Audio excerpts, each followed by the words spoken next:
this is editing KJ with a quick note that this episode was recorded before the WGA strike and the SAG-AFTRA strikes were resolved, and in some cases possibly before the strikes began. We're super happy to be back, so please enjoy this episode. It can't be a crime if you look hot doing it, and I feel like that really applies here. I think that's the premise of Supernatural, actually. Yeah. We boiled it down to its bare essentials. That is how the CW stays in business. Barely in business, but still in business.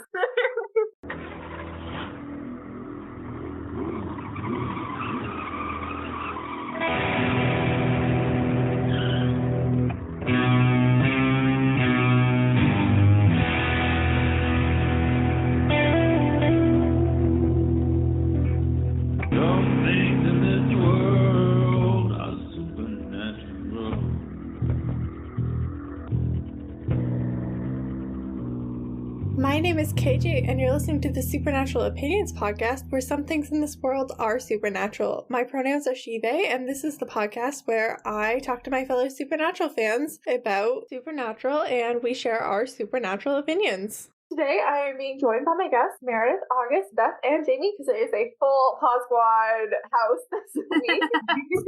Meredith, please remind everyone who you are. Hi, I'm Meredith. My pronouns are she and her, and if I seem mentally checked out, I'm a little sick, and I'm definitely taking a nap after this.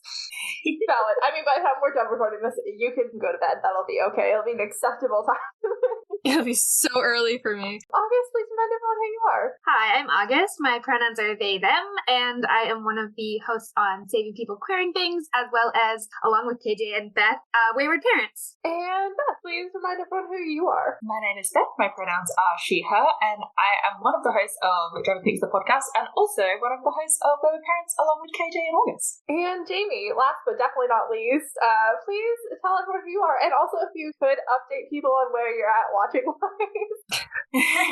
I'm Jamie. My pronouns are she, her. I am also a co-host of Driver Picks the podcast. We also have a different non-supernatural podcast called Thief Stills the podcast, which I run. I'm currently, 509 was the last episode I saw? Yeah, that's the most recent. That's the most recent. So that's where I'm up to in terms of the series. And I am just like, the ghost that won't go away. Like, I'm here. I'm annoying. Same. I say words and think about the consequences later. This episode will contain spoilers for this episode, may reference previous episodes of Supernatural. Probably won't contain spoilers for later episodes of Supernatural. Definitely won't contain any spoilers past 509. If we do spoil anything, it will not be past that point. I gotta get my, no spoilers hat back on. Yeah. After our Wayward Parents recording, where it was yesterday. Not on. Yeah. And this week we are recapping Season 3, Episode 6, No Rest for the Wicked, which originally aired on May 15th, 2008. Man, that feels like a lifetime ago. That title is a reference to the Ozzy Osbourne album, which is also a fairly common phrase. According to Dictionary.com's Pop Culture Dictionary, the phrase comes from a translation of the Book of Isaiah back in 1425, which translates to no peace for the wicked. No rest for the wicked was recorded in a 1574 translation of a sermon by John Calvin. Basically, there's two ways that it's used. One is used to mean sinners will be damned upon death and unable to rest or find peace. And it's also that evolved to have a second meaning where it's kind of a general work and responsibilities never end, and that's kind of the nature of modern work under capitalism. In this particular episode, I think both apply. The latter to Sam and Bobby, who are on this quest to save Dean, and the former to Dean, who's about to pay for his quote-unquote sins, which aren't really sins in the sense of any real moral wrongdoing, but general choices made that have led us to this point. I love how one interpretation is very metaphorical, and the other's oh no, literally. And the little one is not the one about capitalism. It is in fact about the demonic deals. Yes. We are tired. Dean is not so much wicked as he has made a deal with wicked with evil, and that's why he's in this position. Not exactly wicked, but a little stupid. Yeah. Ill-advised. A little reckless. I mean, Sam was dead. What was he supposed to do? It's like, you have a reason, but like, that doesn't make it a wise decision. No, I still maintain it's probably one of the, in terms of bad decisions, it's one of the more understandable ones in the course of Supernatural. Definitely. It's certainly not the last one that they make. Yeah, as someone who deeply loves Sam, I do appreciate the actions that were taken. I appreciate the lengths we're willing to go to keep Sam alive, but Same, I like Sam. but I do wish this wasn't the actions we took. He'll be fine. We'll get Cass out of it. That's a good way to look at it. Was written by Eric Kripke and directed by Kim Manners, because it is season finale. Eric Kripke last wrote the season premiere, The Magnificent Seven, and Kim Manners' last episode that they directed was Mystery Spot. So that was fun. That was good times. Lots of G and death, and here we are for one more. He's really like, you know what? I'm just going to specialize in killing Dean. 11 times wasn't enough. Let's do it one more time. It's very much like the trickster that way. Jamie's passed up. It's okay. I was thinking. Don't you worry. I wasn't thinking about you. I was thinking about the audience. Oh well, we've now done it. My heart did drop for like half a second just then, and then I remembered it's okay. That's why I clarified. I did as well. Than you. Like, I think she still has PTSD. I think so. I think us like maintaining that for like months of you like guessing Honestly, it really has. It was so hard. It was such a hard secret. Anyway, Let's start off with episode rating, and let's start with Jamie. What would you like to rate this episode out of 10 donut stars, whatever? I think I'm gonna give it like 2 hellhounds because like I think they're just misunderstood. You know, they're good doggos, but like I don't think it deserves like a lot of hellhounds. You know, 2 out of 10. that's so harsh. 2 out of 5. Okay. Okay, I was gonna fine. say. Like 2 out of 10, I was 5 is gonna be a like, good wow. pack of hellhounds, and 2 is like some hellhounds, more hellhounds than you want, but not enough to be like super effective. 2 is like Yeah, but still it has a enough buddy. hellhounds to get the job done. Like, Yeah. but they need more friends. You know. I am gonna rate this episode. I'm gonna give it 7 pints of Freckles blood out of 10 because I think it's like a strong season finale. Like I think it does a lot to set up season 4, and particularly like going back to it after having watched season 4, it does even a more so of a job of setting up season 4. And I also just really love creepy children. I think that's so fun. August, how about you? I think on a scale of 1 to how sad did this episode make me the first time I watched it when I didn't know what was coming next, I'll give it probably like an 8 out of 10. This is one of those finales that I think has, you get to a certain point in Supernatural and finales, things don't feel as final. This point in the season, the series, things like a main character like dying and going to hell were like, had some weight to them. Yeah. It feels a lot more like dramatic and like, this might actually have some kind of consequence. Yeah. Yeah, and I remember feeling that the first time I watched it. So, and that is still embedded in my brain, even now that I know. And I agree with what you said too, Beth, about how well this sets up season 4. I also had made a few notes about that. Do I sound better than I sounded before? Yeah. Okay, good. I forgot to plug my mic in properly. I usually I come here, I sit down and I plug it in right away, and I had started to do that, and then I hadn't actually like fully pushed it in. But it's okay. It's fine. It's just a few minutes. Yeah. Honestly, you sounded pretty good before. Yeah. Like, if you hadn't mentioned it, I probably wouldn't have even noticed. Meredith, what would you like to rate this episode? I'm also gonna go with an 8. It's really enjoyable to watch. It's very intense, and I think it does a pretty good job of being a finale, especially since this season is so short and there was a writer's strike. Yeah, I think I'm gonna go with an 8.5 out of 10 myself. Like, I kind of want to give it a 9, but like I can't justify giving it a 9, so I think 8.5 is what I'm gonna say. I can't think of a good reason why it deserves a 9. Yeah, it's like a good episode, but not one I rave about. I mean, honestly, it's your podcast. Give it whatever the fuck you want. We gotta keep the ratings relevant, like relative to one another. Not necessarily. Yeah, I mean, the episodes that are a 10 are a 10, and like if it's not close enough to that, then it can't be a 9. Our next segment is Death Count. This week we saw 5 deaths, bringing our on-screen total to 266, and the on and off-screen total for this episode was 7. I'm always horrified when you read this stat. Every time I'm surprised by it, and then I'm like, why am I surprised? This is supernatural. From Leverage, the attempted murder show. The on and off-screen show total is now 1,880 plus. This is the first ep where Sam and Dean have had like free use of the demon killing knife, and now getting possessed has come with a like severely increased chance of dying, because like that was like, oh, like you die if like the demon does anything like particularly violent. Now like the Winchesters aren't gonna go to exorcism as their first like line of defense, so like now like your chances of just like dying they've gone up quite a bit, and as a result we had like an additional like 6 deaths.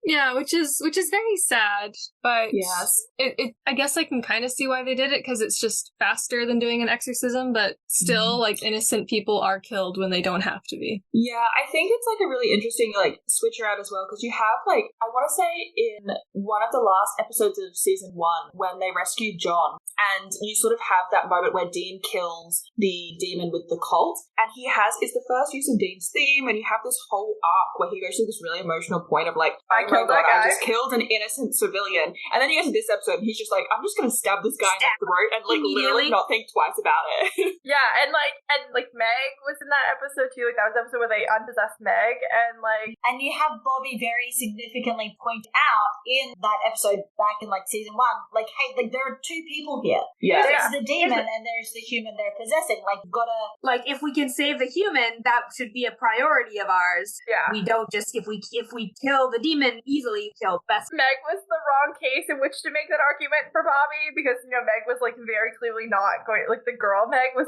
clearly not going to survive either way, but like it is a good argument to have at some point. It's like, oh, we should probably still acknowledge that we're straight up murdering civilians now. Like that seems like it could be pertinent to our character's development.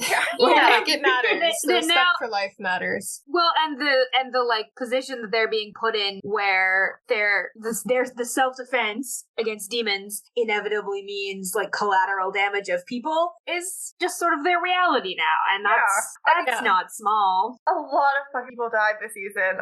We're gonna have our recap episode, our season reflection next week, where we go through all of the stats, but like 300 people have, or 500 people have like died on and off screen this season. In 16 episodes. In 16 episodes. Oh, goodness. Shocking.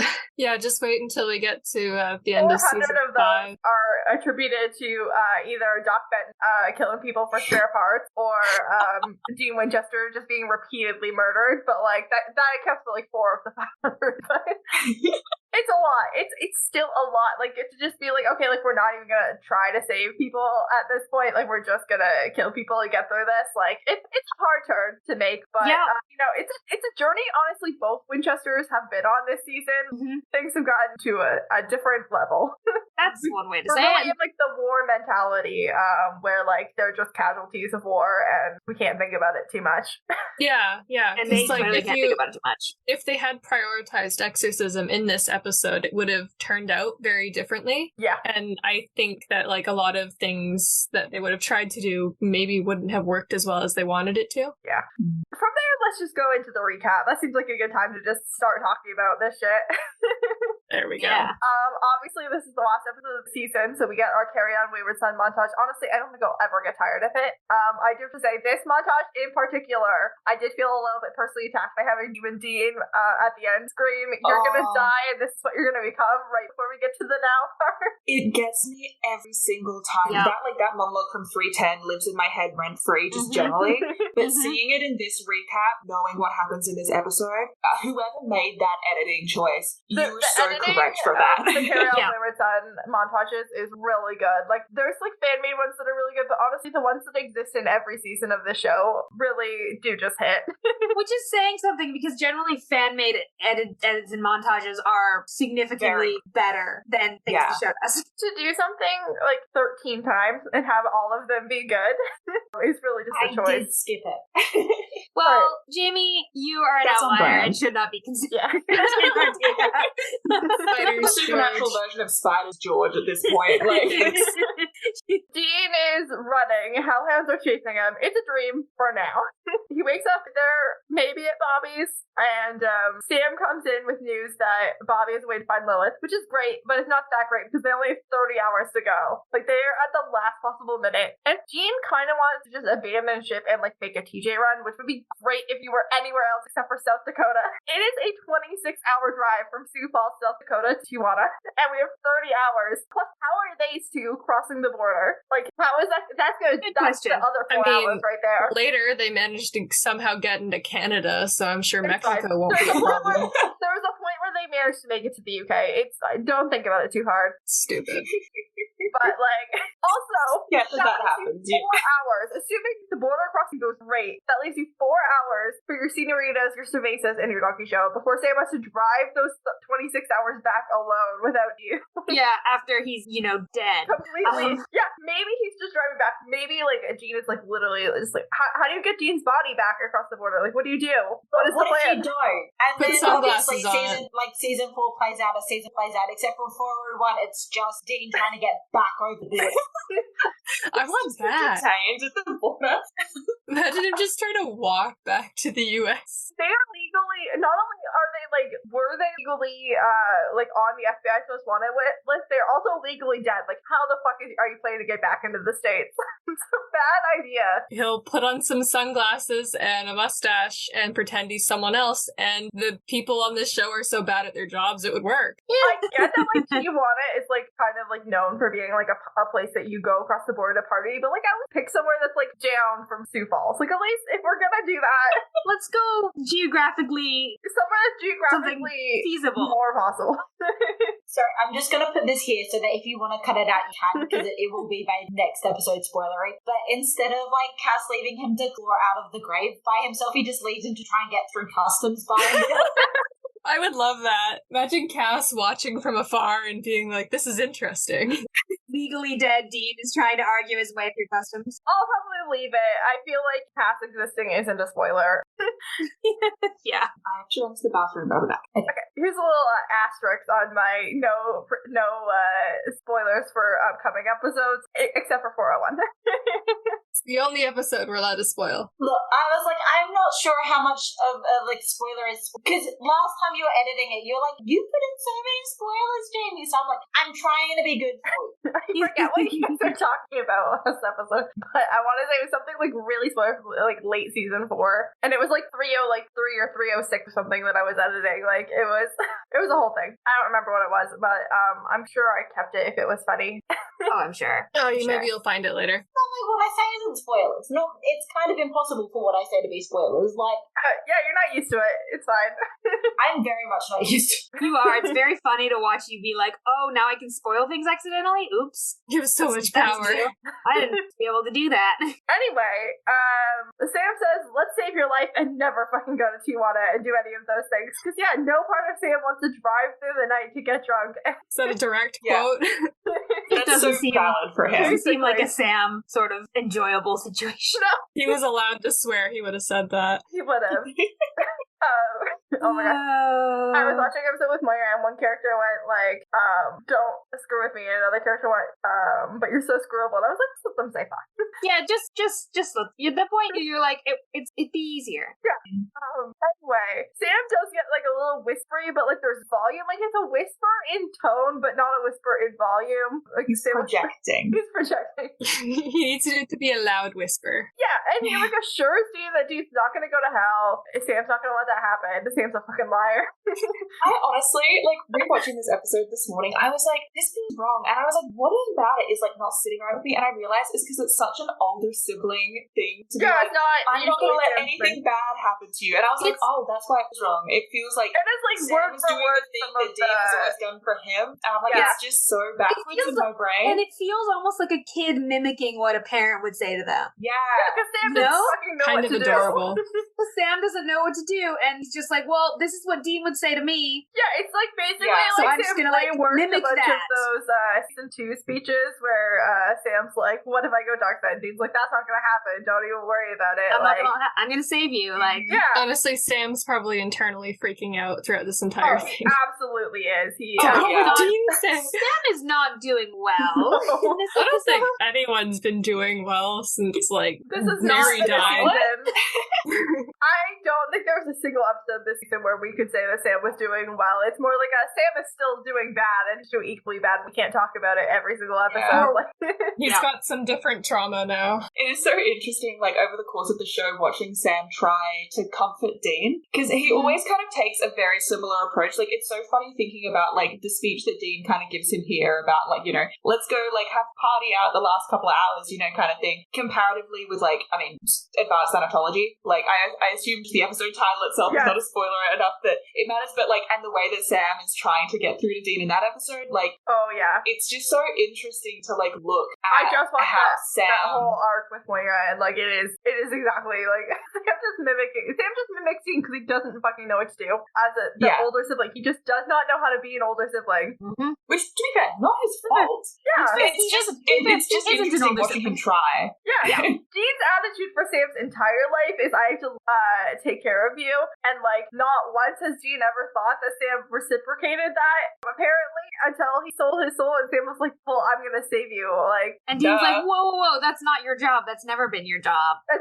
Sam's like, yeah, I'm gonna let you die then? always been my job. You just have never really been in this much trouble before. It's literally like the concept of, like, Sam actually views them as siblings, and Dean is like, no, you're my child. Like, what about that? You're not grasping. Absolutely what it is. Because, like, a sibling relationship, whether you're the older sibling or the younger sibling, it does go both ways, like, sort of, somewhat equally. Whereas a parent-child relationship is very one directional. Well, and a sibling relationship, usually, the older you get, the more both ways it goes. Yeah, and they're adults now. As contrary to some decisions and attitudes that they may hold, these are two adults. Yeah, they're not even baby adults anymore. Like, they're not, like, Sam's in his mid-20s, Dean's in his late 20s. He's nearly 30. Depending on the timeline, this may or may not be May 1st/2nd. Which would mean that the season 2 finale took place on Sam's birthday, so Sam died on his own birthday, and... That's great, thanks. I love that symmetry for him. And then now Dean's dying on his birthday. It's fine. What the hell? See, but the more fun thing with that is then he gets raised on, September 18th? Mm-hmm. And if you have exactly 4 months, then it means he died on my birthday, which is more fun. Yeah, so it's your present. The two possible dates are May 2nd or May 18th. So, you know, whichever one you prefer. But, like, Sam just, like, having a good birthday things, because Dean and Jessica have the same birthday as well. So, like, now even, like, when Dean's not actively dying, like, every time Dean has a birthday, it's like, oh, Jess is also supposed to be having a birthday right now, but she's dead. Oh, shit. I didn't even know that. Narrative symmetry. Why do their lives suck so much? So, like, those 2 days are the same. It's just really bad. The things are just compounding on particular days. Why? Why can't they just have one good day? Look, I am a chaos gremlin, so I did have a thought, and probably not going to leave this in your podcast, but I do That's the want second to time you said this already, Jamie. I'm already afraid to know where this is going. I am going to cut that joke, but it is funny. I feel like I need to validate the fact that it's funny, but yeah, it's going to get cut. It will be leaving the podcast. It will not make it. We're going to burn it. Yeah. That's why I specifically put it somewhere where you could cut it. I thought of it like 2 minutes ago, and I'm like, no, this is a good discussion. I'm not going to put it in here.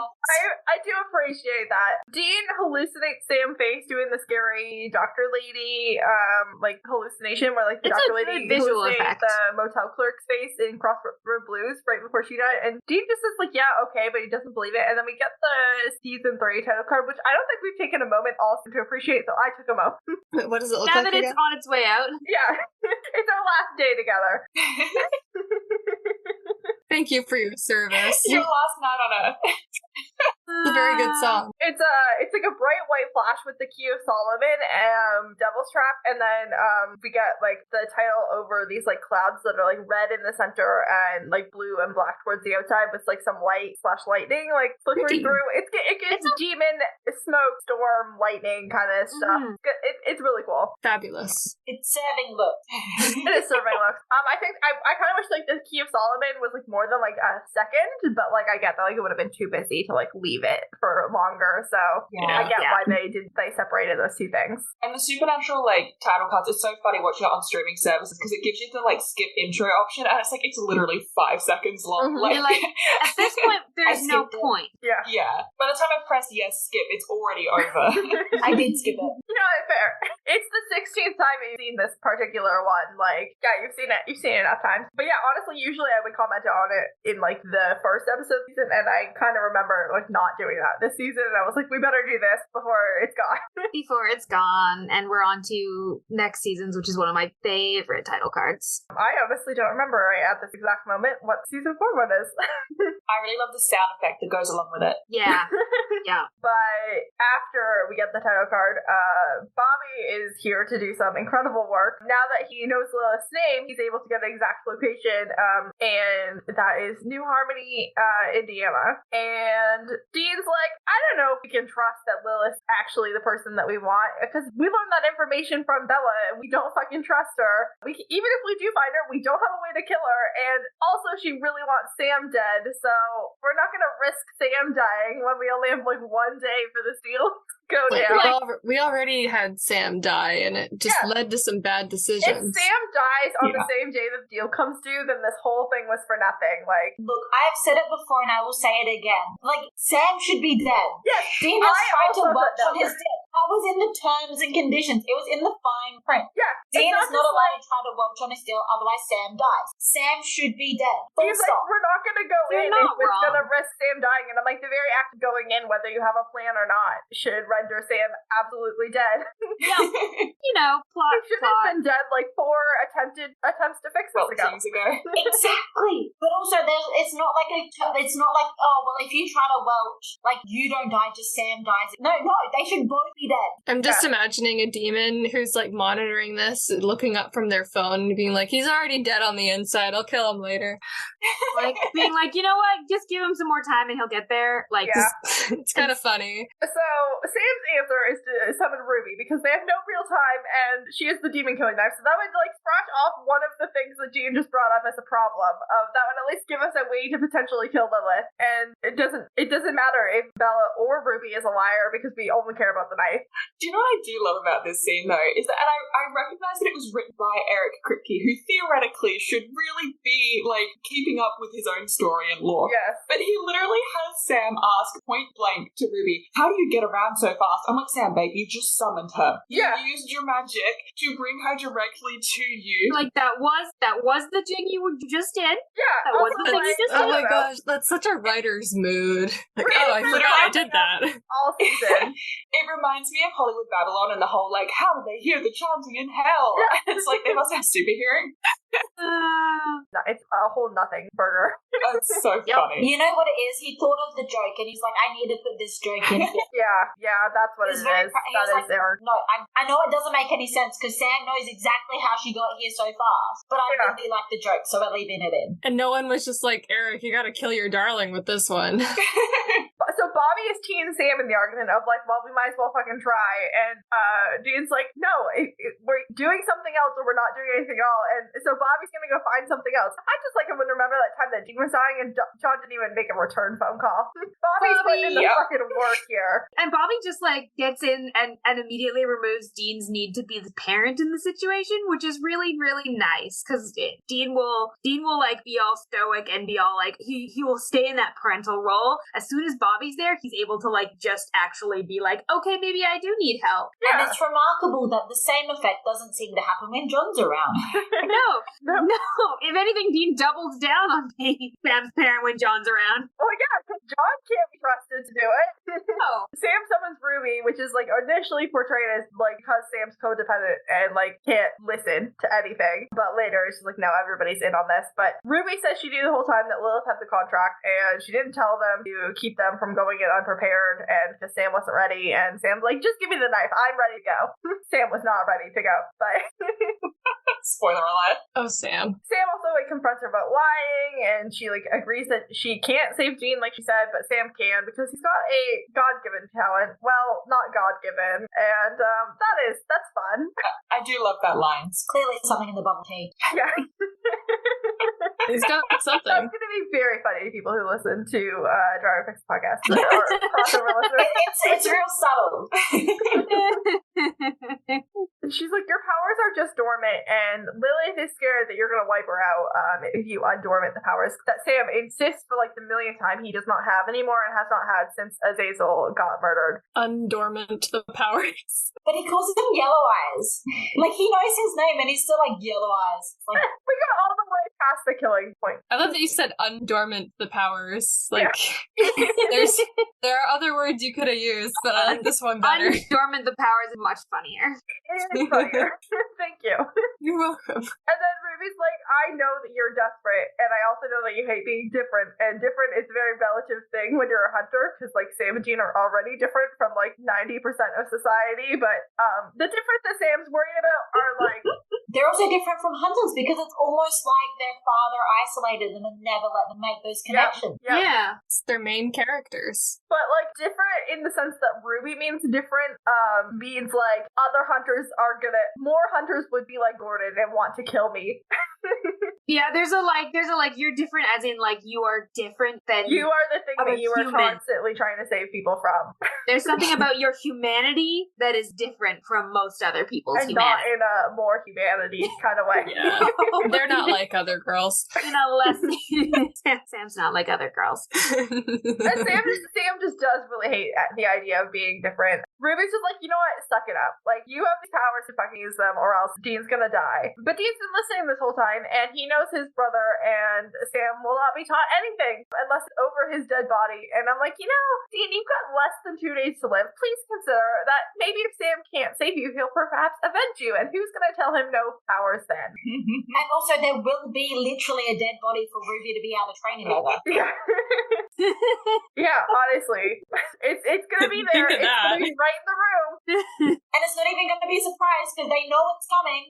They know that part of the deal is that he dies. Like, yep, we have 30 hours, less than 30 hours. And Jean also demands that she gives him the knife, and he makes an Antichrist superstar joke, which is very funny. Which, again, every time they want to make those jokes, Boy King, Antichrist, Sam is the real mood. Jean with theater references is other views. An additional I was just about to say, I want them to do this musical. Also, Dean, there's other points in the series where Dean is like, mocks musicals, but yeah, I'm like, you know, protest. Yeah, he fully quotes Rent. Yeah, and then you're like, Dean, I don't think you could have it both ways. No. You know more about these musicals than you would like us to think. Give in to your inner theater kid. Yeah. We are everywhere. Ruby says, like, this is the way that you can save yourself, and if you're not willing to do it, like, so be it. And she calls Dean a dumb, spineless dick, and then everybody hits each other. Because we can't deal with our feelings with words. Like, just a scuffle. A is scuffle. that the official description? Yes. Yeah, that was what they wrote in the stage directions. Yes. Everybody gets hit. Sam almost knocked out, but not quite. Literally, everybody gets hit in this whole sequence. But Dean comes up with the knife, and Ruby is in a devil's trap because they played ahead for this shit. And Ruby is really pissed, and they leave her there, and she's screaming at Dean about how she like is upset that she's not going to see him go to hell. She's really pissed at them. And yeah, the boys are arming up, but Sam is then worried that Ruby might be right, that he could use his powers and somehow kill Lilith, and maybe they should have explored that avenue. And like, I'm not saying that that's a good thing to do, because Ruby should not be trusted, but like, it is also an option. But also, like, Sam is really cool when he has superpowers. I think that should be taken into consideration. Yeah, I have said this before, but like, I do like Sam like a little bit on the like bad side. I do like Sam just like a little bit bad, not all the way bad, not like I don't want to be just a a villain, sprinkle, just a sprinkle, and like just enough to keep it spicy. This season was the A season little where bit of Sam was seasoning like, for the bland white boy. He needs it. was like Sam's like a little bit crazy, so like Sam just doing something that's like you just know is bad. Like Maybe we could have the odd episode where he's a little crazy. I wouldn't mind. Yeah, I mean this season really got there. Naomi yesterday, I can't for my life remember the context, but she said to me, she's like, it can't be a crime if you look hot doing it. And I feel like that really applies here. I think that's the premise of Supernatural, actually. Yeah. We boiled it down to its bare essentials. That is how the CW stays in business. Barely in business, but still in business. It can't be a crime if you look hot doing it. There we go. I'm going to use that. I want a t-shirt that says that while I jaywalk. Add it to to the merch list. Yeah. Dean's like, I made a deal, our dad made a deal, I'm not gonna let Sam, like, either sell his soul or corrupt his soul, like, this has to stop. And Sam doesn't even have to say you do it for me, because Dean already fucking did, like, that's why we're here. Dean has a whole thing about how they're each other's weak spot, and all the demons know it, and they need to, like, stop sacrificing for each other, and if they die, then that just has to be how things are. I assume that this is where Dean's theme was. That's why I'm getting excited, yeah. But I just assume that that's the correct place for it. Just watching you guys gear up. Yeah. I didn't notice it. Bit did I. It's right after, like, Dean, like, Sam says, you know, this is me, I can handle it. If I can save you, and Dean goes, why even risk it? And that's, like, when the theme, like, kicks in, like, when Dean's kind of reflecting on, like, Dean says, you know, like, everything, like, this is kind of on me, and, like, we're in this situation, and, like, everything we've tried has gone badly, and he's like, you know, this wasn't supposed to be how it was supposed to be. But it is. Yeah. And he's, like, sort of reflecting on the, like, realization that, like, yes, he made a, like, decision that has, like, negatively impacted everyone around him, but, like, we mentioned before, like, if Sam dies in, like, trying to fix Dean's mistake, then the entire situation was pointless, like, because Sam still ends up dead, and, like, the whole point is that Dean's ultimate goal is to keep Sam safe, always. And so, like, it is such an interesting place to put his theme, because it's literally the theme of his life is protect Sam, and they're underscoring it with the theme that is his music. Yeah, exactly. But it's also interesting at this point that Sam is the only one who's not been allowed to make a deal. Because, like, John made a deal, Dean made a deal, but Sam, they're like, yeah, nah. Sam's the baby of the family. You can't let him make a deal. Sam, you are a deal. You have demon powers. Also, Sam's already, like, as much as Sam hasn't made a demon deal, as much as, like, Dean and John have both made deals and Sam hasn't been able to make a deal, Sam's already, like, very, like, tainted, as far as, like, demonic stuff is concerned. Like, he has that whole, like, baby-fed demon blood, thing going, that we haven't really honestly had much time for this season. This show really just doesn't like acting at the implications of consent at all, does it? No. Like, it's just like, oh, yeah. It's interesting, because, like, a few demons now have commented on, not wanting, Dean's, soul, and I think when Sam tried to, like, make that deal with the crossroads demon, that, like, he made the deal with, I think she said something about, like, not wanting Sam's soul either, so, like, it is interesting. Yeah. All the demons are like, Dib's not it, like, Sam's soul's not my responsibility, don't want that fucking bullshit, like. Your soul is really fucking important to you, but actually, like, y'all are trash, and Your soul kind of sucks, man. honestly, based on, like, how Supernatural evolves over the years, like, honestly, I bet you bring any portion of the Winchesters, be it their soul or any other part of them around, I feel like it just, like, opens the door for one of them to come back or show up in some unexpected way and fuck up your whole day, so. Demons are just like, these people are cursed. They're so annoying. How insulting, though, for Sam to be like, yeah, nah, your brother's soul's better. Like, we don't want yours. It does kind of feel like the Winchesters, like, really value their souls, but everyone else is like, okay, we'll take this because you want it, but, like, it is a kind of like a game of hot potato. We need to get rid of it.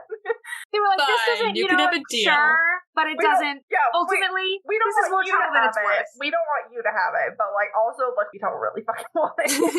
I'm gonna put this in a box somewhere and forget about it. Yeah, but we know that Lilith is in Indiana, and she's on quote-unquote shore leave, and Dean asks what the hell a demon does for fun, and oh boy, I wish we didn't know. I really wish that we hadn't found out, but we do. Yeah. Yes, what demons do for fun is the plot of Rosemary's Baby. Terrorize random families. So, R.I.P. Freckles. yeah. And Lilith is so iconic for that. Like, Oh, yes. you really effectively utilize girl power here. So there's two older men out getting the mail, and one of them slips his neighbor a note that says "help us" and goes back inside. I initially thought this was the grandma, but I think she's actually the babysitter. He's already dead, and the parents and the grandfather are being terrorized. This little girl comes downstairs. She's covered in blood.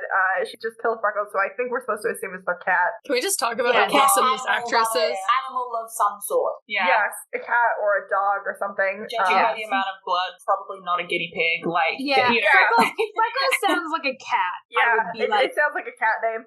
Yeah. A cat. Because I assumed rabbit. I assumed dog. Either way, it is a small animal, and they are no longer with us because Lilith is in this like 10-year-old girl, and she's dressed as like pink like party dress, and she's covered in blood. She hugs the dad and like makes the dad say that he still loves her, and the dad like asks if he'll like let them go, and she's like, "Don't be mean to me."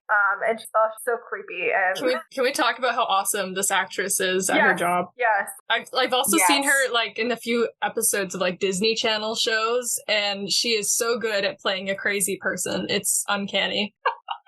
Some of the skill. Supernatural and hiring impeccable child actors is like through the whole series. It's so, true. like, all of them are incredible. It's wild. Like you watch her performance and you can believe like that is a very old demon pretending to be a child to screw with people. Yeah, it's very, Quick very data scary. collection question. Are you including Freckles in off-screen death count? No, we only count human beings. Oh. So I think Freckles, but you are not counted.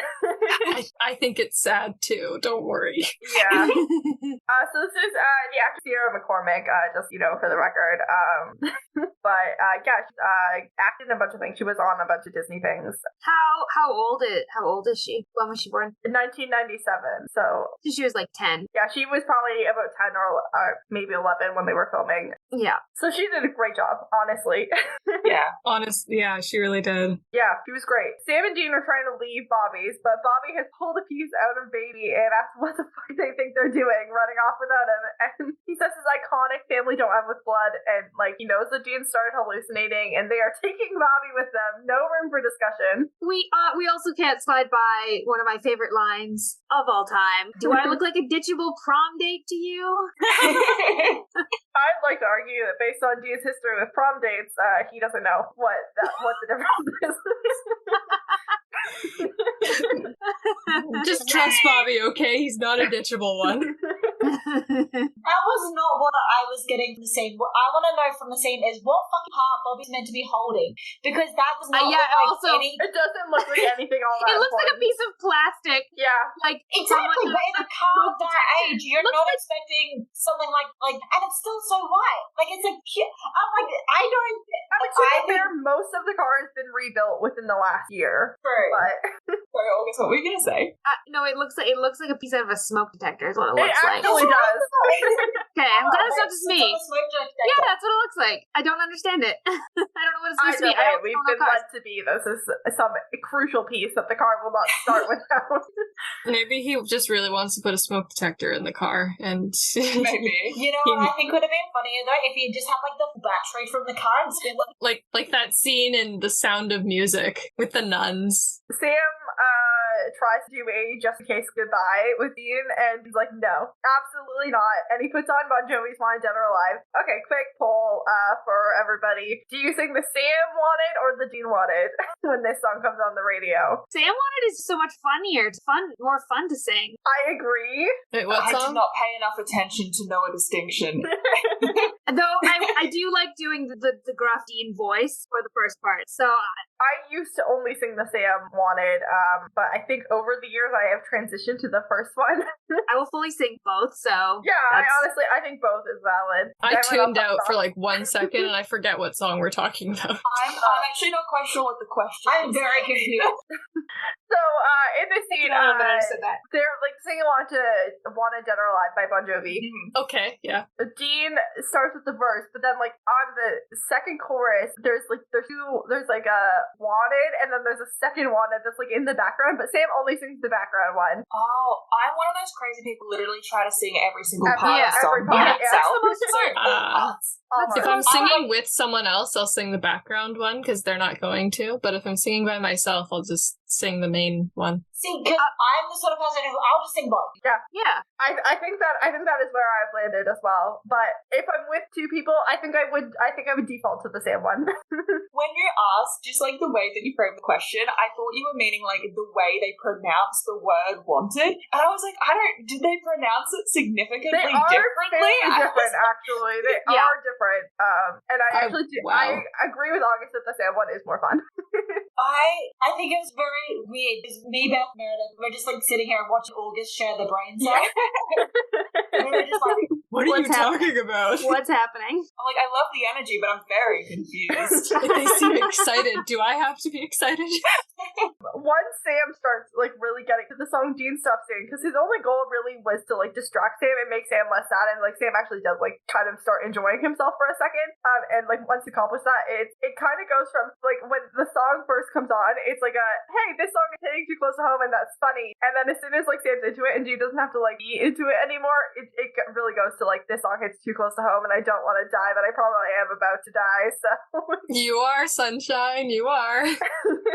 they get pulled over by a cop, but Dean's able to see that its true face is a demon. And like honestly, as much as we're very like on the clock and we don't have a lot of time for anything extra, I'm still shocked to learn that Dean's driving baby, knowing he has a busted taillight. And just Sam will fix not that even later. so much that, but just the fact that Dean is driving baby, despite the fact he's having full-on hallucination. Yeah, It's like, how is that seems the like wise that choice? seems very on brand. Did Yeah, stop it them from does. leaving and be like, hey, like you're having hallucinations, you can't go fight by yourself. And like neither Sam or Bobby like insisted that the other one drive. I guess it's like Dean's last day. You're not gonna like make him sit in the passenger seat, but it is definitely a little dangerous. I think Sam is not gonna. Sam's not arguing anything at this I'm point. not arguing anything with you. I'm surprised Bobby didn't put more of a foot down. Although Bobby did make a point to take his own vehicle. Bobby's like, I'm not It's getting probably in the car. smart, yeah.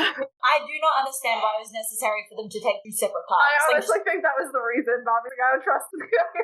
I wondered too if he also like I also feel like Bobby probably knew that Sam was going to take off at the end of this episode. I think that was the where I was kind of going. I was like, I think that if they don't save Dean, Bobby thinks Sam is gonna. Bobby knows, so it's not going to be good, and Sam's not going to want to be anywhere near anybody. Which like maybe should be an extra reason. Like I think that Sam is someone who does need to just like be forced to have contact when someone dies. Like Dean was the same. Like Bobby had to like force himself onto Dean when Sam was dead in the first place. Like for like 3 days, Bobby like made sure Dean ate and made sure that Dean functioned slightly enough to stay alive. But like the world was ending and Bobby had shit to do after that. But I mean, Bobby left them unsupervised for like 12 hours. Next thing you know, just only got a year to live. So look how that turned out. Honestly, Bobby, more than anyone else in this show, I think deserves financial and emotional compensation. Like, I agree. Raise your hand if you've been personally victimized by the Winchesters.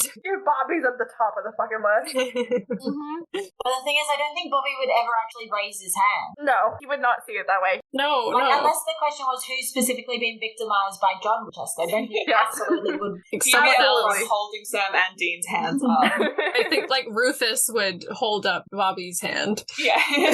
I think I'm just like, Dean, you know that there's a taillight busted, you're just driving, you just assume Sam's gonna get that fixed when you're dead? Like, that's not gonna be on Sam's priority list, but okay. We all know Sam doesn't care about things that Dean cares about, like himself and the car. So true. Sam has no fucking idea that this police officer is a demon, so Dean starts, like, hits the officer with the door and then gets out and starts beating the shit out of this police officer, and Sam's like, what the fuck is happening? You good, bro? Then Dean stabs him with the demon knife, and Sam's like, oh, okay, that's what was happening. so that's what's happening. Yeah, I am glad that we get the little, like, demon yellow sparkly glow so that the audience actually knows it definitely was a demon. Because not also, just a Dean random is fully hallucinating at this point. Earlier, he was hallucinating Sam, and Sam was fine. Well, yeah, he's hallucinating not like he can. The hallucinations are separate from the I can see demons' true faces. Yeah. Which feels like a little risky for like stab first, think about it later. Yeah, we got to the point we could make that distinction, but Dean really made that distinction on his own. On his Why? first try. On his first try, he was like, So then they're hiding the scar because they just killed a police officer, which isn't great. But you know what? Luckily, they're legally dead right now, and Dean's about to be actually dead. So, like, not going to be much that anyone can do about that. It's fine, YOLO. Imagine being the government worker who has to update the system every time, like Dean and Sam are like dead and then alive and then dead and then alive. And Oh, yeah. like, It's like, hey guys, they're back. You mean the FBI's official Winchester file holder? Yes, the most dreaded job in the FBI. It's like the last guy who had the file died, so it's cursed. I just love this idea of, like, this poor, like, government intern at, like, the birth, deaths, and marriages registry. Like, what the fuck is this file? Like, and at this point, they just assume that they're like triplets. Like, Triplets and they're all named Dean. Like, what the They'll hell? only ever be, like, cleared real-life to, like, be hunted down again by the FBI. It's really a problem. Bobby's like, it makes sense that you can see demons because you only have 5 hours before your deal is up. I'm like, oh shit, we've lost a lot of time already. Driving took them quite a lot. Yeah, not much time left. You know what? It'd be a lot quicker if Dean wasn't terrified of flying and they could actually fly somewhere. Yeah, I feel like we could have. If there was ever any time to save a drive, this would be fucking. So then you're gonna make Dean like miserable on a flight right before he dies? Exactly. It's the same as like letting him drive even though he's hallucinating. I wonder if hellhounds could make it onto an airplane. I'm gonna Like, assume I don't know yes. what metaphysical properties hellhounds have. It would be like the weirdest sequel to Snakes on a It Plane. does feel like they can just kind of appear. Yeah, they can transport them. So I feel like they could just appear on an airplane. But honestly, it's a good question. Why do I want to watch that so badly? I'm trying to imagine a hellhound trying to fit itself down that motherfucking aisle. Like, it's so narrow. I feel like hellhounds are too big. People with aisle seats are getting shredded. Just the on only the time way. you want a middle seat. It could potentially be like a really good dark comedy. You just watch the hellhound like trip. You just see the indents in the carpet. The drinks cart goes flying. I think Bobby's list of I mean list is the wrong word of all of his metaphors for describing how close Dean is to die. Euphemisms, like Piercing the veil, glimpsing the B-side, almost Hell's bitch. You can see Hell's other bitches. I want to just continue. I wanted him to keep going on that list. What else can we add? Would have been helpful. It's like a coffee table book, but it's just all of like. Oh, it's a kid's picture book. It's it's like in those like that bright animated style of like there's Goodnight Moon and then there's like the adult version of Goodnight Moon. I'll go the fuck to sleep. Yeah, it's like that, but for August. What is the picture on Almost Hell's Bitch though? Like that seems like we're getting some weird. I have an idea. If we do this book, let's make it have pop-ups. Just for fun. For the listeners, we do have a page on our Discord where you can suggest merch items that you think we should make someday. I don't know if that's going to make sense after I cut the merch idea that we had, but...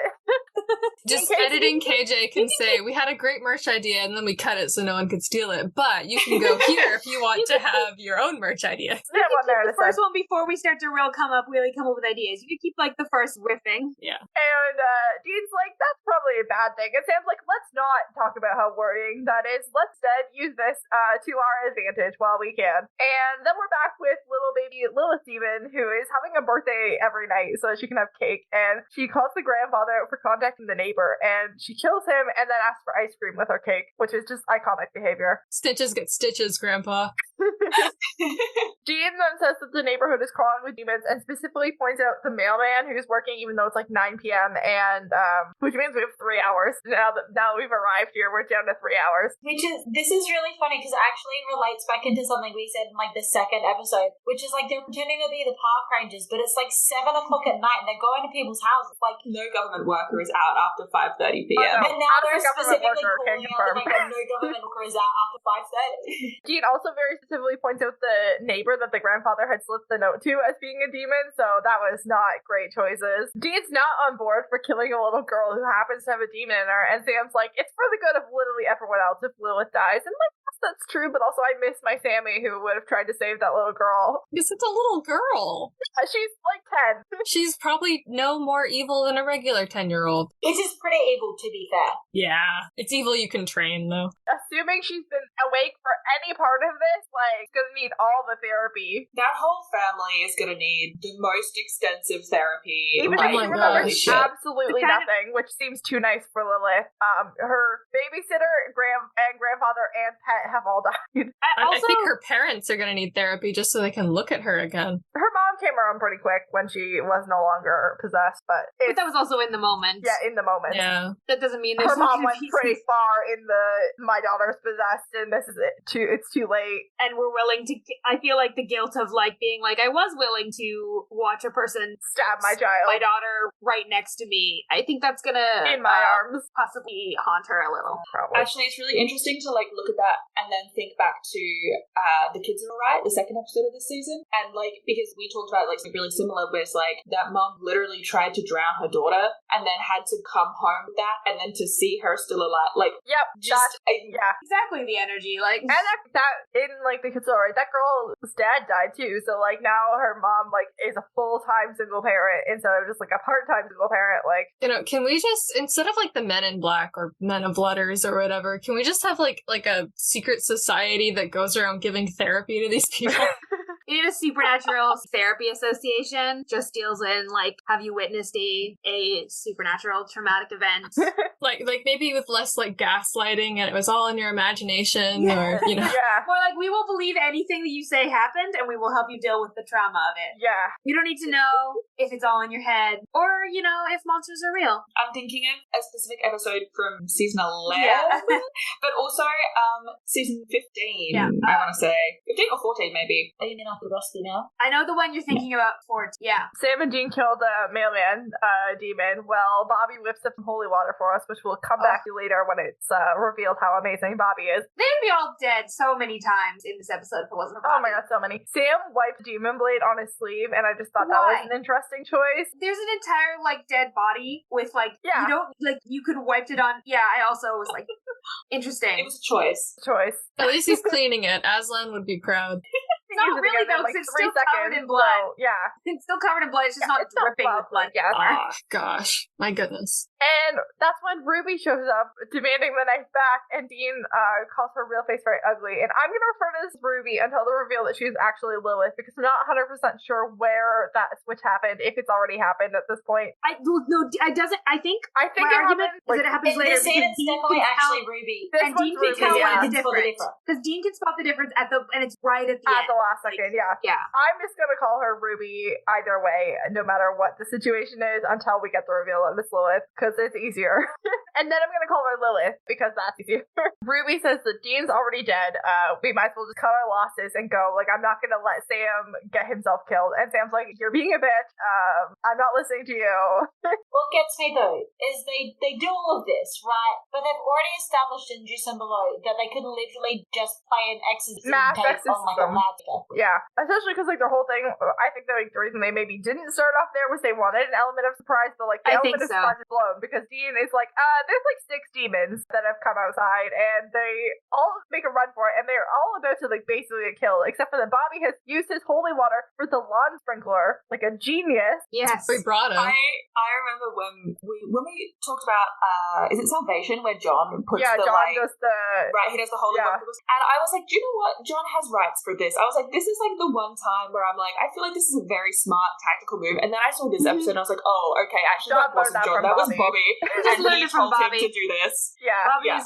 Bobby's the master. It is a great move, so though, good. either way, honestly. I would be willing to give John Winchester props, if not for this episode, for that. And, like, it's a good move from anybody at any point. I think the Winchesters should do it more.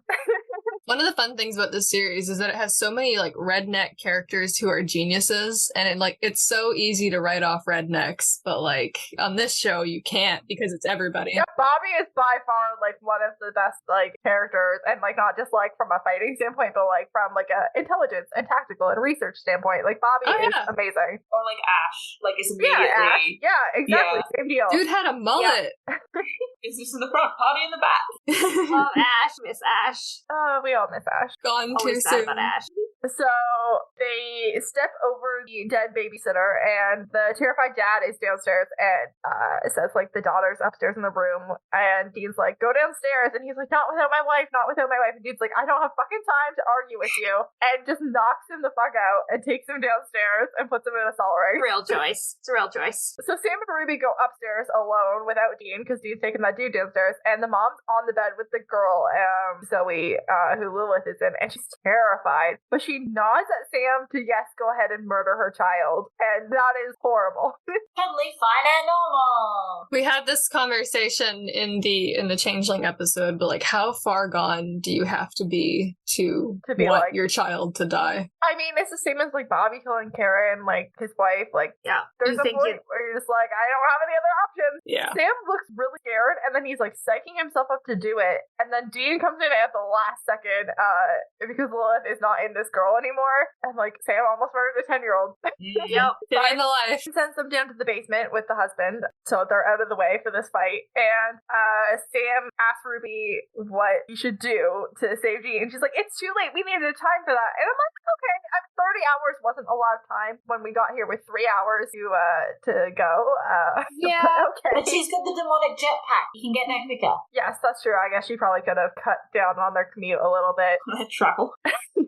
But either way, she's like, no, we do not have time for that. We have like literally minutes to go here. And Dean's like, you're gonna let me go to hell, and I'm really sorry. I did this, but I did it, and like whatever it is that Ruby would want Sam to do anyways won't save Dean. It's only gonna hurt Sam in some way. And Sam's gotta just like look after the car and remember what John and Dean taught him about hunting. And I did like that Dean took a minute to be like, remember what Dad taught you, but also remember what I taught you, but obviously what I taught you was better, and it was. I can't deal with that line where he's like, remember what Dad taught you, because in that pause, every single time my brain just goes, to hate yourself? Like, Right, what? like, what? Yeah. What parts of the remember what Dad taught you? What I parts said of that that was are actually hunt good to without remember? doing anything demonic power, like psychic, but and the remember what I taught you was Right. like And also, not to be a bad person. also remember what Dad taught you? The dad that, like, after his loved one dies, goes completely off the rails for revenge? Yeah, no, I Remember what Dad taught you. Like, actively encourage you to do the same thing the last time someone you love died. and then it's Go like, crazy, oh crap, never Sammy. mind. Like, oh crap, actually don't remember what Dad taught you. Remember what I taught you. Backtrack that a little bit. Go off the rails, Sammy. Make me proud. The problem with what Dean taught Sam, though, is that Dean taught Sam, like, that, like, family is more important than, like, killing the monster, and, like, that the only thing that matters is that the other one of them is okay, and that's not actually super helpful in this exact moment, but... There's really, I don't know if there is a super helpful thing he could have said No, at this there point. isn't. There really isn't. And, like, the clock strikes midnight, and Dean's time's up, and Ruby says she wouldn't wish this on her worst enemy, and Dean is like, there's a hellhound right here. So they barricade themselves in the next room, and they've got some of that, like, goofer dust from Crossroads Blues, and Ruby asks for the knife, and Sam was about to hand that fucking knife over when Dean's like, wait, that's not Ruby, and then she does the eye thing, and we know it's Lilith. Oh, no. Ruby is not home right now. And Lilith begs Sam just to, like, violate him for no real reason, because, you know, when can we go an episode without some sort of, like, Predatory. predatory sexual boundary being crossed? Sorry, this is foreshadowing. This weird, Yeah. unnecessary predatory moment. Yeah. Like, it doesn't add anything to the story. She wants to And kill removal Sam. of Sam's autonomy. Again, yeah. Sam tries to barter for Dean, but Lilith is like, I already have Dean, and you have nothing that I want. I'm not letting him go for no fucking reason. And so she opens the door and lets the hellhounds in, and Dean just gets shredded while Sam's forced to watch, and we're forced to watch. Oh no.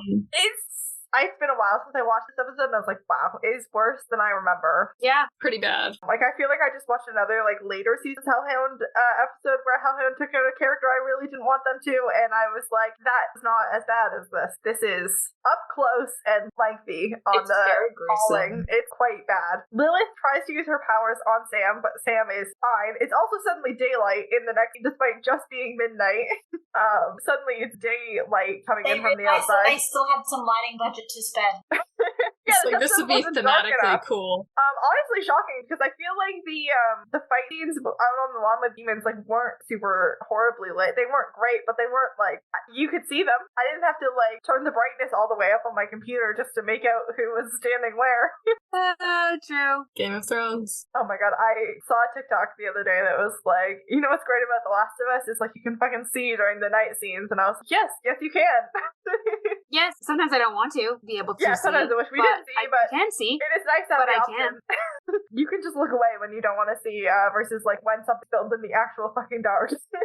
And you're forced to just squint at it and hope you'll see something. Sam gets up and picks up the knife, but Lilith smokes out before Sam can stab her, and Sam picks up Dean, who's, like, really fucking dead, and Sam's crying, and we zoom in on Dean's very, very green eyes, all the way through them into hell, where Dean is screaming for help and for Sam, and he's, like, chained up and bleeding all over. It's really bad.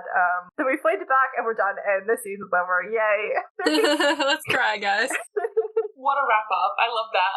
It's a nice And note that's to how end on. we got 3 seasons worth of Supernatural, time to wipe our hands of it, just walk away.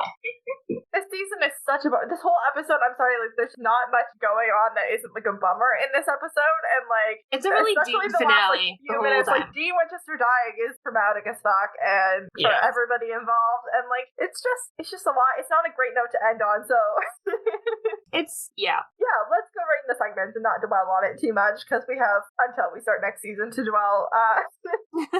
MVP of the week, and let's start with Meredith. I'm gonna choose Bobby for the sprinklers thing. Bobby, that is a great choice. August, who would you like to nominate? I was also going to nominate Bobby, Great. but I can Bobby's nominate fine. someone. I was also going to nominate Bobby, but I'm going to nominate him specifically for his dad presence. Yes. He just brings this calming. They're kind of doomed already. Like, they're doomed regardless in this episode, but Bobby brings a sense of like, oh, maybe there's something we can do for a brief moment of hope. Yeah. Beth, who would you like to nominate? I'm noticing a trend. I'm also nominating Bobby. Perfect. For, similar reasons these guys have already given, but, honestly, Bobby in this episode, and as a character in general, he just doesn't take shit from Sam or Dean. He'll tell them as it is, and I think, not only is he a tactical genius with the water, but he's also, he knows emotionally what they need, and he's very supportive, which is, kind of what August was saying, and I love all of it. And he's also, a bit of a bitch about it, and, that's great. Jamie, would you like to stick with the status quo of Bobby or shake it up? It's like you don't even know me. Of course I'm not sticking with the status quo. So There's my no MVP way. of the week is the hellhounds. They're They're doggos with a job, and they did their job perfectly. I'm so proud. I do like when the dogs have to do their job. That is true. Good point. I also nominated Bobby, honestly, because I didn't really know who else to give it to. You make a compelling case with the hellhounds, though. Sam makes mostly bad decisions and is sad. Dean, it doesn't have His much whole- agency at all. Dean Yeah. freaking So it's predicated dies. on Dean's most recent bad decisions. So Yeah, Lilith, is Lilith, and yeah, sure, but not MVP. Yeah, Bobby or bust, really. Yeah. Or the hellhounds. Ruby was instrumental in her scenes, but also she did she didn't want to help them, and they basically had to fuck her over in order to get what they wanted from her. So yeah, it's really Bobby and the Hellhounds. Incredible. Our next segment is the Bechdel test. Did this episode of Named Women? Technically, yes, Lilith and Ruby, and the girl's name is Zoe. The mom doesn't have a name. Did they talk to one another? No. they inhabited the same body. They did inhabit the same body. I don't know if there was a conversation involved there.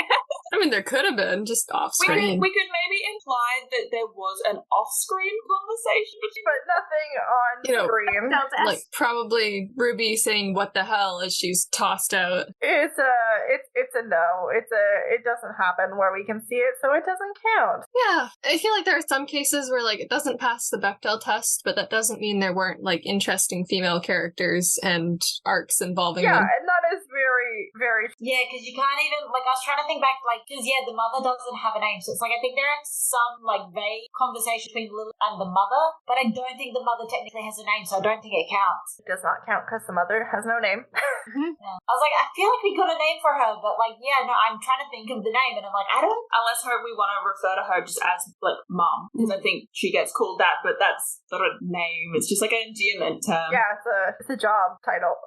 Yeah, actually. Yeah. Anyway, that's a no. This week's case of the week was Demon/Lilith. Meredith, do you have anything you want to say? No, I forgot to do Lilith research, but she's in more episodes, so it's not like this is my last chance. Anyone else have anything they want to talk about? Demons or Lilith? Well, if you're looking at the Bible, isn't Lilith the second created or something, and has something to do with the tree and the apple, blah blah blah blah blah? I didn't go to religious school, so It's extra biblical. Yeah, from what I know, Yeah. she's not in the version of the Bible that I have, or one that I'm familiar with, but she was supposed to be Adam's first wife, and she rejected something about the holy plan, and then ran off and became the mother of demons or something. Yeah. so Yeah, and actually, if you read the Narnia books, the race of people that the White Witch is descended from are actually descended from Lilith. That's a fun piece of trivia. I So didn't she know. got a divorce and a glow up. I think she's winning. Yeah. Anyway, I want to do more research on her because that's really all I know about her. Yeah, we'll come back with another Lilith episode because we're gonna see Lilith again. What comes next after that? I don't remember. That's concerning. This is your show. It is my show, but honestly, I feel like I've recorded more Wayward Parents episodes than Supernatural Opinions episodes lately. Probably true. Yeah, we haven't recorded in 2 weeks, so. Next we have Call CBS. Aside from our standard call on John, I don't feel like we have a CBS call to make this week. I feel like we gotta call someone on Lilith. Yeah, what did we call for the What's the line that we call for adults terrorized by a child? No idea. Reverse CPS. It doesn't happen very often. And definitely not to this extent where your 10-year-old's murdering your family pet and grandpa and the babysitter. What we do need to call is the police. That's who we need to call. Yeah. There we go. They can figure it out. Although 10 is not old enough to be charged with a crime in Canada, so that's fun. I feel like murder might be an exception, but...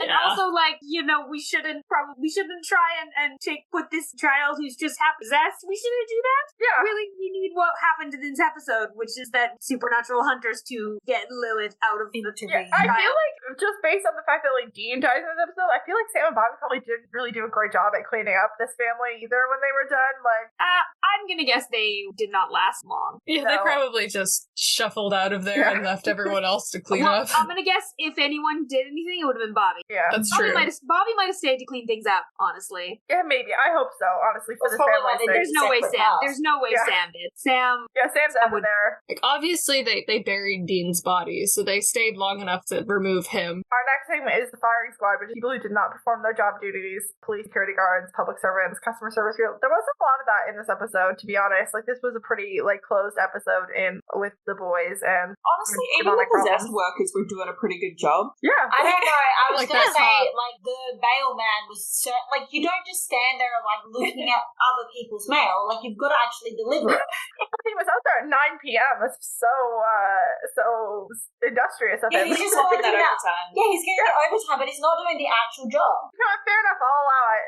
There's no one else to really fire in this episode, so what the heck? Fire That the one mailman. demon, he just sucks at being a mailman. I'm sure Hell really trained them on how to act like a post person. Like, Also, no, why not doing the mail at this time of night? yeah, It's not how it was probably a great cover during the day, and then it got Yeah, dark, and that and guy then was it got like, dark, I and he don't know was what to do. I'm just gonna keep doing the mail, and I got some hopefully nobody visual will already, notice. so might as well keep with it. I want like a 5-minute short that's just the adventures of that guy. Next, we have mental health check. I'm not a psychologist. This is based purely on my own opinions. Weekly reminder, if you're struggling with anything at all, please reach out for help. Obviously, this week was not a good mental health week for anybody, Oh. but I think the we need to just honestly take the Winchesters out of this sort of entirely and just be like, they were bad. Things were bad. This poor family. Yeah. that Everything Lilith sucked been for Zoe's terrorizing family. for fun. And like, you assume like every time Lilith ever taking quote unquote shore leave has been some version of this to other families, and that is fun to think about. But also, literally every member of that neighborhood was possessed by demons. Yeah, this whole neighborhood had demonic possession all over the place, and like some of them got stabbed, like the postman. The postman's dead, so like they're gonna need a new post person because like that guy's gonna be found dead in their neighborhood. And some of them, This babysitter is probably like, maybe this babysitter is from like some other, like she probably has family and friends. there's who like live a in the- ripple effect ripple of effect trauma. from this like huge number of possessions. True crime aficionados are gonna come back to this and be like, what happened? This Also, the nice dead cop suburb demon. with a massacre. Also, like, this might be a kind of controversial take, but, like, Loki Ruby as well, like, she's going through it this episode. yeah, She Ruby? is juggling It's so a good much. episode for Like, Ruby. Oh yeah. Yeah, She's trying Ruby- to accomplish some goals. It's no one is listening to her. She gets trapped by the Winchesters. Yeah, just wants to keep Sam fucking alive, which should be what Dean wants. Like, Dean should be her number one ally in the Sam Alive a-thon. And meanwhile, he's just like throwing her in a devil's trap and saying, fuck you, probably not coming back, so we're just gonna leave you here. Also, Out just of Bobby. spite, Like- basically. Like, Bobby has just watched his Poor son Bobby. die. Yeah. And his other son is just gonna be like probably a fucking monster about it too. Like, it's not Sam's fault. Sam's grieving, but So basically, this section is like, who needs like a mental health check? Literally every character who appeared on screen. yeah. Like, if you appeared Except on screen, Lilith, this she was episode, you thriving. Yeah, Yeah. Lilith had a good well, day. even she at the end, it gets, like, super humbled because she tries to kill Sam and she can't. Like, that's probably a massive whack to her ego. Like, I think, honestly, And that even What a Lilith... tough luck. I mean, I honestly, I skimmed over that a little bit, maybe too much, but like, yeah, Lilith tries to kill Sam and nothing fucking happens. The last time we saw Sam being immune to anything demon related was the other special children. Like, he was not immune to like Azazel. He was able to, like, if he really worked at it, be kind of immune to Azazel, but like, he did not know he could fucking do that, and neither did she. He was also immune in Croatoan. What Yes, Sam that too. is and isn't immune to fluctuates so wildly across the series. I It's think just whatever's convenient to the plot. Yeah. That. But Well, he's that's been the saying same, all actually. season that he has no powers left. He's not special anymore, and that's untrue. Yeah, that's definitively untrue. And This episode. yeah, that did shake Lilith, like, to her core. You could see on her face, she smoked the fuck out of there because Sam was about to stab her, but, like... She was like, oh, so I can't kill him. He is 100% gonna try and kill me now, and I don't know what else capable of. I did count Ruby's body as one of the deaths, because she did just kind of, like, immediately fall to the ground. I just assumed that either Ruby or Lilith damaged her in the process of possessing her. Also, we did actually see her get shot by Bobby once in the chest. Yeah, I forgot about that. She's dead. That person in there is not in there anymore. No. Yeah, I forgot that Bobby shot her, but yeah, that would do it. Anyway, Soul Transactions is our next segment. Nothing new, but like Dean's was finally fulfilled. Yeah, we just saw a transaction finish.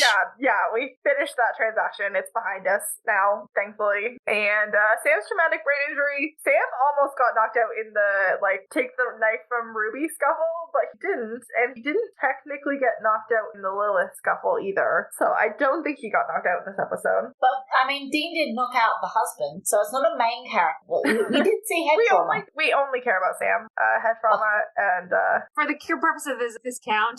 The more you watch, the more it's going to become obvious. Like, it is a chronic issue that Sam has. It's like the one way that the writers were like, how do we want to incapacitate Sam? Head trauma. Only one person can be in a fight at a time, so we have to take turns knocking them out, but also, like, we're going to not actually take turns. Like, more often than not, it will be Sam. Because I feel like maybe it was less of like and more like, oh, well, he's already got all of this other trauma. We might as well add head trauma too. This season was honestly a little bit light on the Sam head trauma, but like some of the later seasons in particular, like I want to say like season 13 and 14, like Sam gets knocked out a lot. I can think of a particular show unconscious. I can think of a particular season 13 episode where Sam gets knocked out twice in one episode. Like, it's just not good. They just start doing it as like a fail-safe for whatever plot they need it to be. They're like, we need Sam not in this scene for 5 minutes. Like, knock him out. He'll be back in 5 Jared minutes. needs a half day off. Like, we're just Sam like, we don't want to deal with Sam right now. He's not. Jared can lie on the floor while we film this fight scene. Can we just sideline Sam a little? Yeah, but we're not going to ever meaningfully, like, we're very rarely going to meaningfully give him post-concussion symptoms. No. Because we don't want to deal with Jared today, so he's knocked out. Or like maybe every once in a while it would be like, okay, like Dean will do all the fight stuff, but like Sam will come in at the last minute to do like the final thing. But more often than not, it's just like we started a fight that this whole scene is actually mostly about Dean, so we're just gonna knock Sam out so we don't have to keep track of that half of the fight. Or also, like there's two of them and usually like only one bad guy, so like they can't both fight the bad guy because they're both super fucking strong. So someone has to not be involved. Someone has to take a turn on the sit out bench. Someone has to be mysteriously held up against the wall by invisible forces. Yeah. And Sam's invisible forces stuff isn't always like effective on him, so you just gotta fucking knock him out. The most effective he's got powers, so we've got to make sure the more effective way is just that. So our second last segment is to name that episode. Does anyone have any name suggestions for this episode? The one where Dean dies again. Ooh. The one with the good doggos. I do kind of like that. The one with the creepy pink child. We have to be specific with creepy children. The one with the digital prom date. Oh, that dies. Rip Freckles. Yeah, the one where Freckles dies. I feel like that can't happen more than once in Supernatural, so I feel like that is a good one. Rip Freckles and literally Rip Dean. The one with the one with the holy water sprinklers. Yeah, that's a good one too. Okay, I think KJ will pick something now. We've been provided options. I came with no suggestions, so I'm glad. I felt like this crew would be reliable at picking up suggestions. Yeah, we're weird. Not our first rodeo. The squad. If not prepared, then like at least be able to off the cuff some answers for me. That's what we did. Yeah, which is entirely what that was. Yeah. To finish off this episode, we have line of the week. Beth, do you have a line of the week this week? Ooh, okay. Actually, there is one that I do like from Dean while they're hiding the cop car, and like they're talking about like what they're gonna do as they're moving in on Lilith. And oh god, hang on, I just gotta check what it was. I did write it down. 316. He says he's like, oh yeah, this is a terrific plan, and I'm excited to be a part of it, and I do love it. I'm like, yes, be a bitch. Like, I love this energy. Jamie, did you have a favorite? So literally any line that Lilith is as the small child, but I do love, can I have ice cream? Yeah. If It's very much like, I don't give a fuck. I just killed someone and I don't care. It's very iconic. August. I was debating between two, and Beth took one of them, so it made my decision easy. If this is my last day on Earth, I do not want it to be socially awkward. That was my other choice. Same brain. Meredith, you have one? I have two. Two, excellent. So Bobby says family don't end with blood, boy, to Dean, I think. And that one's kind of iconic. I think it's one of Bobby's best lines. But also, I really love when Lilith is letting the hellhounds in and she's just like, sick 'em, boy. Yeah. Like, the delivery for that one. On that, great. Yeah. I had two as well, and they've both already been said. So we're all vibing. My first one was family don't end in blood, and my backup was Beth's like, this is a terrific plan. I'm excited to be a part of it. Can we go? Yeah. That's how that line ends. But yeah, that is it for this week. So everybody is going to let you know where we can find them. And Meredith, you're going to start. All right. You can find me at Shades of Dayanira on Tumblr, Instagram, and sometimes TikTok. And if you go there, you'll see lots of drawings for the fantasy series I'm writing. August, you can go next. You can find my main podcast, Queering Things, Saving People Queering Things, wherever you get podcasts, and we're on Twitter at queering_things, and my personal fandom accounts are on all platforms, Astral Spa. Amazing. Beth and Jamie, do you want me to ask you together or separately? Together, I guess. We're all in the same places. Yeah. Beth and Jamie, where can people find you? Why is it free? Okay. You can find us literally anywhere as either like Driver Picks the Podcast or Driver Picks Pod is what we are on Twitter. We also have a different podcast called Thief Steals the Podcast. It's a leverage podcast. Again, everywhere is either like Thief Steals Pod or Thief Steals the Podcast. You can find us pretty easily. We're pretty well everywhere. Yes. Our listenership is a circle, so I'm sure everybody already knew where to find everybody. It's like the listeners are a Venn diagram at this point. But I will, of course, have Supernatural Podcast link tree in the show notes, and everyone's social media in the show notes, so that'll be there. Yeah, next week, Meredith and I will be back for our season reflection on season 3 to talk about how this went. How did it go? Let's talk about that. I've been KJ, and this has been Supernatural Opinions. If you enjoyed our show, the best thing you can do is subscribe on your podcast app of choice and tell a friend. Check out our link tree in the episode description for all of our social media and any other Supernatural-related projects we might be working on. Send us an email. Our address is supernaturalopinionspodcast@gmail.com, or reach out directly at KJ, at @KJ on all platforms. Thank you to Joe Veretta for our theme song, and our logo was created by Faith Ebert of faithanddesigns.ca. The episode was recorded, edited, and produced by me, Ed and KJ. If you want to hear more from me, you can check out my other podcast, Series of Opinions. And last but not least, a huge thank you to all of our guests.